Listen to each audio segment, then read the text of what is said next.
Alrighty, so I was just checking on the girls, and I don't know if I've ever given a little tour of my bee yard. So here we go.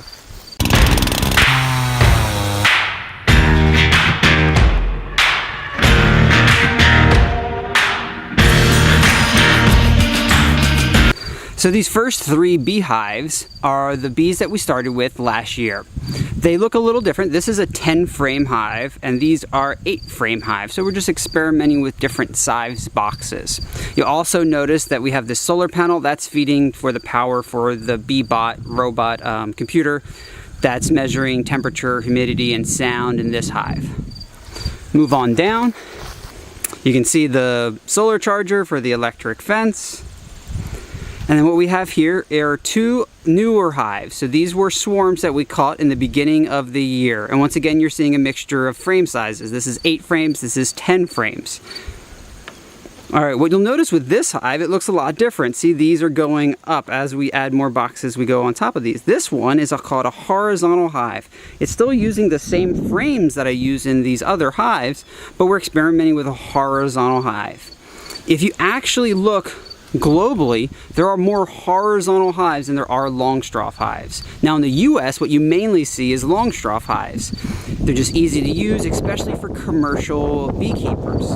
This is a great idea for backyard beekeepers. You gotta think, one of these boxes when they're full of honey could weigh 50 to 80 pounds. That's a lot to lift for one single person. This long horizontal hive can hold about 32 frames. Right now they're occupying about 24 of those frames, and then I have a spacer so they can't actually hang out in that little addition. You'll also notice that I drilled circular holes in the bottom, and then I just put wine corks in those so that I can open up more holes as they're getting busy or close them down as the winter comes along. So this is a hive that we purchased as a nook. So it's a small hive already established in 5 frames. Moving down to the next one. All right, what we have here is actually 2 hives next to each other.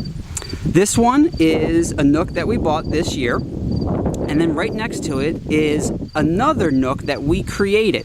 So what I did is I took some frames from this hive and I brought them over here, and then they raised their own queen from the eggs that I took from this hive. So this hive isn't really strong yet. It's an experiment that I was trying to do where I was trying to do an August split, so the very end of the year split. But what happens is if this hive can get through the winter, it'll be an overwintered nook, it is going to be a strong hive and it'll go through 2017 as a strong, solid hive. So it's just a little experiment that we're practicing with. And I kept them close together so that way if this hive that's strong and healthy might help give some heat over to this other hive during the winter months. Also, if you look on the top of this, you'll see this untreated wood up here. This is a quilt box that I do. So what I've done is, hives going through their first winter, I usually put a quilt box on.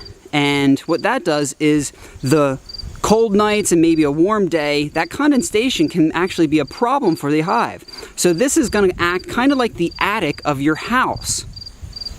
Let's move on to the next hives. Alrighty, so what we have here is this is one of the nooks that we also purchased this year. This is also in a 10 frame. This is an 8 frame. I have it just spin the other way so the bees are going out this way, where this hive, the bees are kind of coming at us. This hive is actually a split from the horizontal hive. So I took 5 frames from here because they were developing queen cells and I wanted to utilize those. So I took those queen cells and I moved them over here. This is also a late year split. I think I did this in July, maybe early August. And you'll notice that this split is doing a lot stronger than that split. So that split is only hanging out in 2 boxes that each have 5 frames, where these guys are hanging out in 2 boxes that have each 8 frames. So this one's doing a little bit stronger. And also you'll see that untreated section in that top again, that's that quilt box. And you'll notice the side of the quilt box have those little holes for ventilation. And inside that quilt box, just like your attic has insulation, I have cedar chips sitting in there. So that'll grab any of the humidity and kind of collect it into that attic. So overall, you're seeing we got a big expansion. Last year we just had those 3 hives and now we've expanded all the way down here. It's really excited. We're going into our second winter, so it'll be interesting to see what goes on.